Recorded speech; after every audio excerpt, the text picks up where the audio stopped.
Hello there and welcome to the Card Grotto. Today I'm trying to master the art of monochrome using products from Altenew. So let's get started. I'm using the Charming Flowers outline stamp set and coordinating die set today. Really beautiful floral image in the set as well as some sentiments as well. I'm using the Crafty Necessities Sandy Blush cardstock as my colour today. So I have cut a panel of the cardstock and I'm placing it down into the stamp wheel. The sticky mat is going to hold it in place while I do the stamping on top. So I'm taking the floral image from the Charming Flowers stamp set and then I can place that down onto the cardstock. I can then bring in the top flip plate of the stamp wheel. So just popping that in place to pick up that stamp. And then I can flip that over. I am going to prep my cardstock using an anti-static powder tool. Because I'm doing embossing today, this helps to prevent having particles of embossing powder where you don't want them to be. I do remove the excess powder with a brush. I can then ink up my stamp using embossing ink. This is a clear sticky ink so that when I add the embossing powder on top, hopefully it's going to stick to the ink and not the cardstock. So I'm just inking up that stamp really well with that ink. I can flip over that plate and then I can stamp that down onto the cardstock. So just using my fingertips there to go over that image. I can then pick that up and then I've got my stamped image onto the cardstock. I can lift that up and then I can apply some pure white crisp embossing powder. I do like to apply this a few times, usually 3. Tap off the excess in between just to make sure that I get really nice coverage of that powder. I'm then going to heat set that powder until it's completely melted. And you can see when it's melted because it goes nice and shiny. I always love the effect of embossing powder melting. Even 20 years after starting card making, I still love seeing this process. So just making sure not to overheat that powder because it can go a little bit grainy. And then I can remove any of that anti-static powder using a cloth. I can then take the coordinating die from the Charming Flowers die set and I can place that over the image. I can then hold it down with some low tack tape and run that through my die cutting machine. My cardstock panel did get a little bit warped during the heating of the embossing powder, and so that helped to kind of flatten down that cardstock. I can then bring in some artist alcohol markers.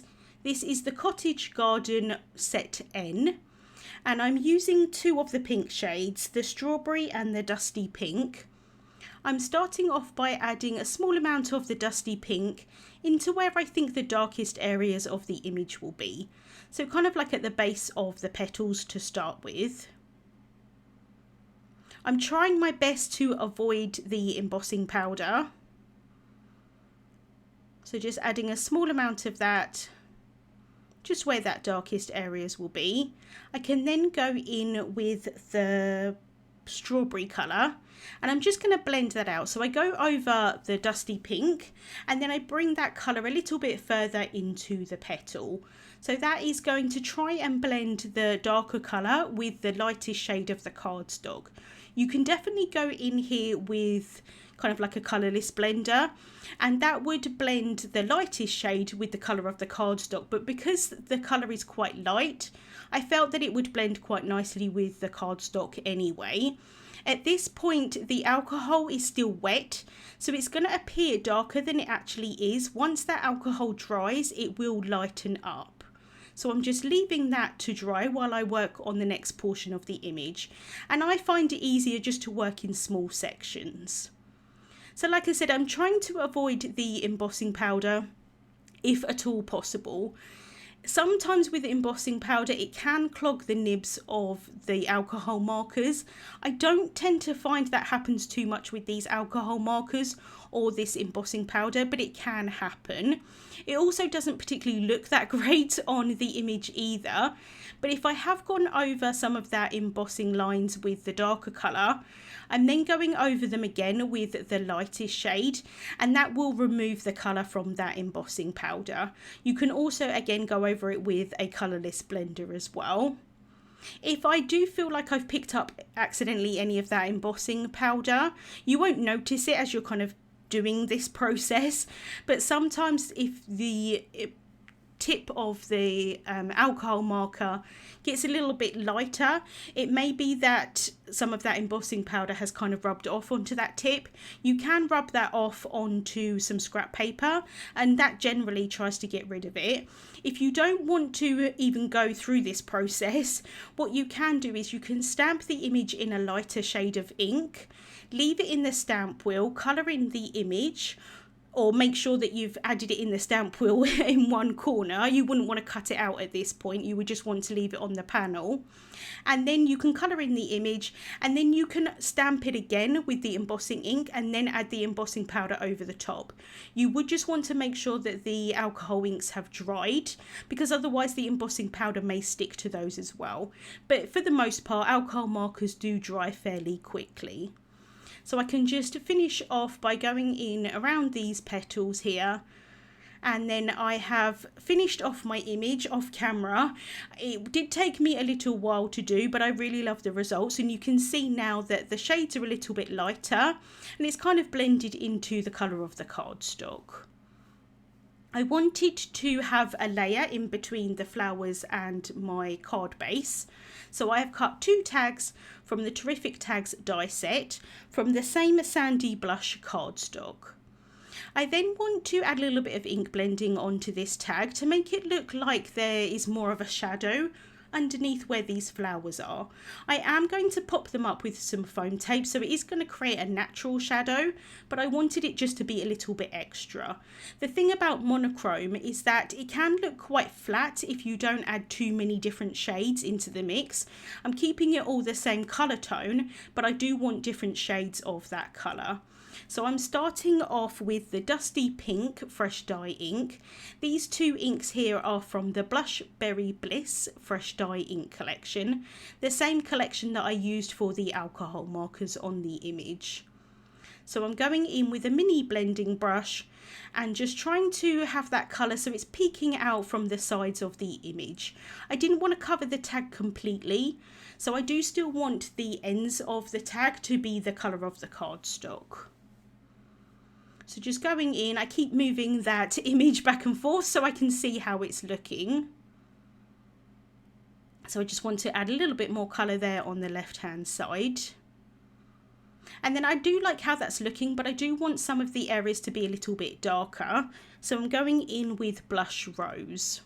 I don't want to add too much of this. I am dabbing off the excess ink from my brush onto a scrap piece of paper, just to make sure that I get a nice smooth blend.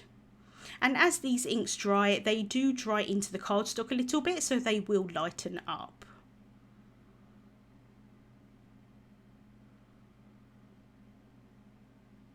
So I'm pretty happy with how that's looking.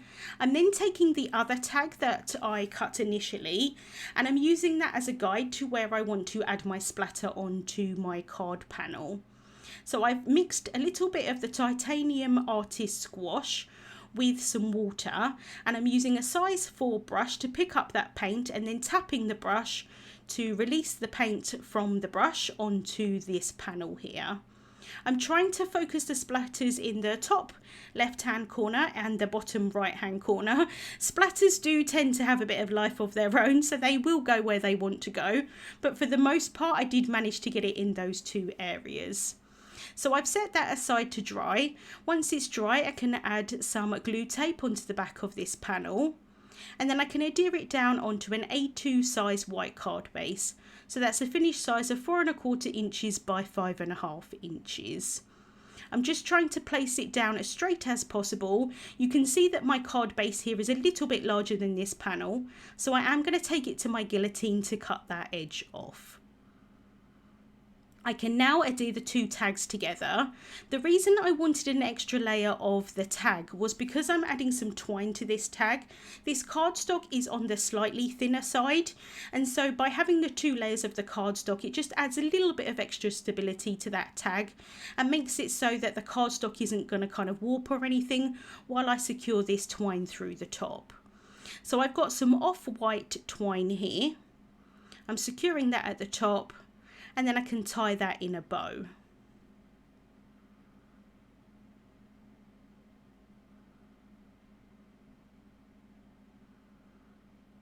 And I am going to cut my tails down at this point just so that they're not as long, but I am going to keep them a little bit longer than I think I need to, and then I can cut those down later.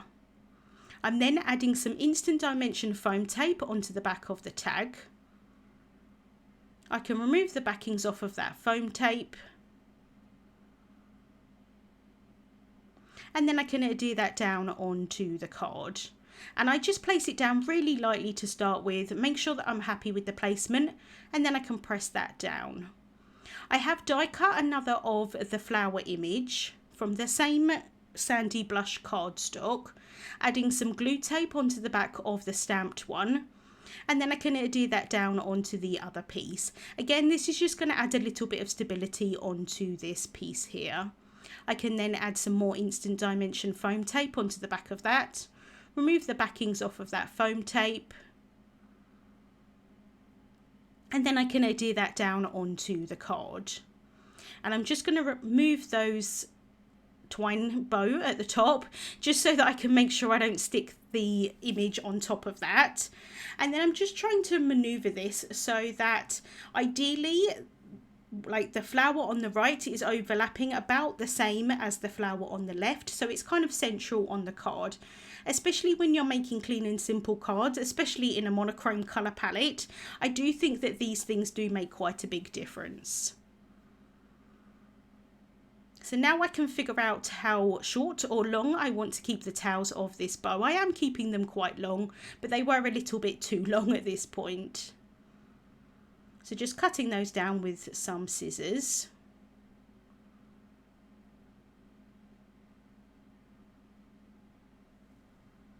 And then to embellish, I'm adding some Peony Gold Stellar Sequins. So I've just got a few different sizes here that I'm placing around the image. I like using the foam tape for these layers so that I can pop the sequins underneath. So just adding some small dabs of glue onto the card and then picking up the sequins using my tweezers.